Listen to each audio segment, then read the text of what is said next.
This is KGW News at noon. Hello, everyone. I'm Brenda Braxton. Today, Washington State Patrol released new information about how many troopers lost their jobs after refusing to get a COVID shot. Out of 2,200 people in the department, 127 are off the force as of yesterday, which was the deadline. 74 of those are uniformed patrol officers and 53 are civil servants. WSP now says it's recruiting to fill the vacancies. I'm going to miss everyone in that building. Best people in the world.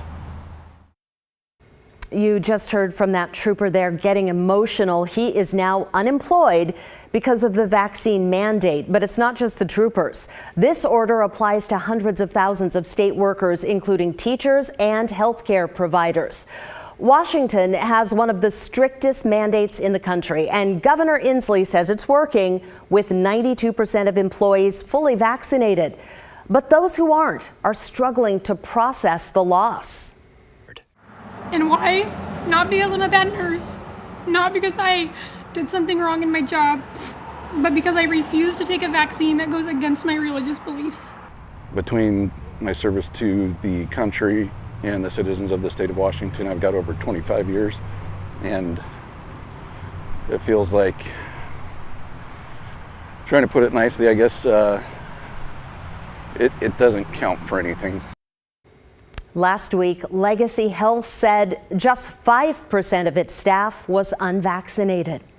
Well, today we also got vaccine stats for the Portland Public School District.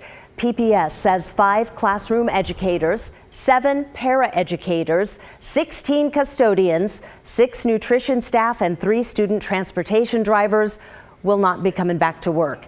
They chose to leave instead of get the COVID vaccine. But PPS says more than 96% of its 7,500 employees are fully vaccinated. We have educators who their mission, their careers are all about students and the children in our community. And what we know is the vaccine is the way through this pandemic.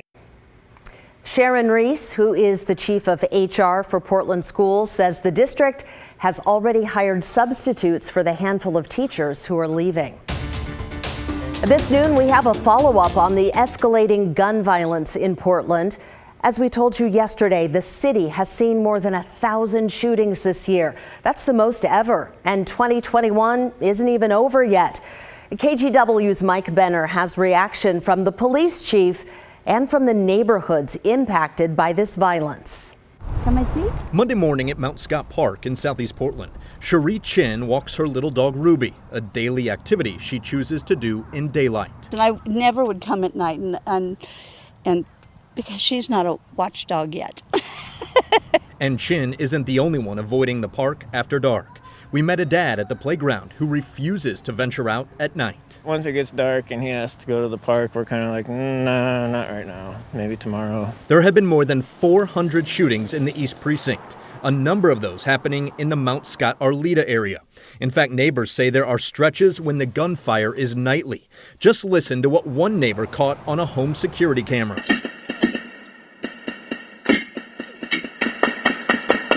Yeah, at night, around 11 or 12 or whenever. It's like, was that a car backfiring or something else? And then I'll check next door.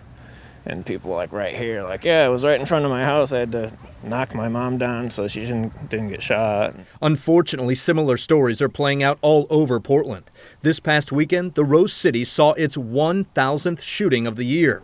That's up from 891 in all of 2020 and 388 in 2019. I grew up in Chicago area, so it's kind of what you see on the news there, and don't expect it to happen here. Portland Police Chief Chuck Lavelle was not available for an on-camera interview Monday, but in a series of tweets over the weekend, he called the 1,000th shooting a grim milestone. He said the enhanced community safety team is working hard to investigate the cases, and the Bureau is building the focused intervention team to de-escalate and lower the tensions in the community that feed the gun violence crisis. I just think it's insane. I do. It blows my mind. Having just moved into a neighborhood directly impacted by the shootings, Cherie Chin is hoping for a ceasefire.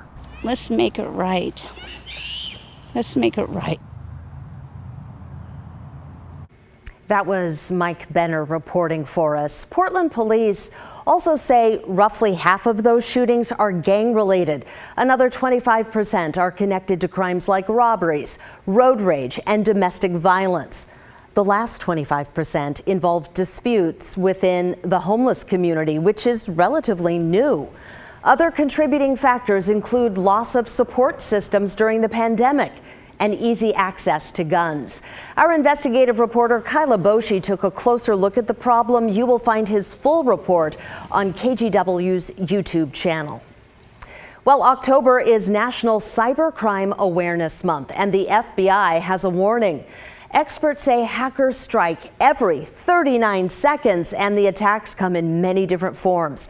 Sometimes the scammer will send you an email claiming to have compromising photos. Then they threaten to release them if you don't pay up.